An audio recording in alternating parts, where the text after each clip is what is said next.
തിരിച്ചു പോകാട്ടോ. തിരിച്ചു പോകുമ്പോൾ അതേ മലയുടെ കാഴ്ചകൾ കണ്ട. ആ മലയിൽ ഇങ്ങനെ മഞ്ഞ് മൂടിയിട്ട് ആ കാഴ്ച കണ്ട് ഇങ്ങനെ ഇറങ്ങി വരുമ്പോൾ ഇവിടെ ഒരു ചെറിയ വെള്ളച്ചാട്ടം കാണുന്നുണ്ട്. ഇത് എന്താന്ന് നോക്കാൻ വേണ്ടിയിട്ട് വന്നപ്പോൾ ഇതൊരു വെള്ളക്കെട്ടാണ് കണ്ടോ.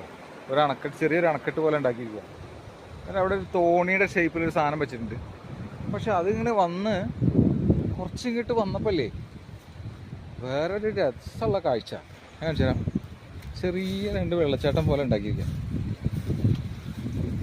കണ്ട. മനോഹരമായിട്ട് സെറ്റ്. അതിൻ്റെ മേലെ അതൊരു അണക്കെട്ടാണ്. ആ അണക്കെട്ടിൽ നിന്ന് വെള്ളം ചാടുന്ന ഭംഗി നല്ല ഭംഗിയുണ്ട് കേട്ടോ കാണാനായിട്ട്. കണ്ടില്ലേ? അങ്ങനെ അതും കണ്ട് ഞങ്ങൾ ഇനി ഇവിടുന്ന് ഞങ്ങൾ മെല്ലെ പോവുക കേട്ടോ. റിട്ടേൺ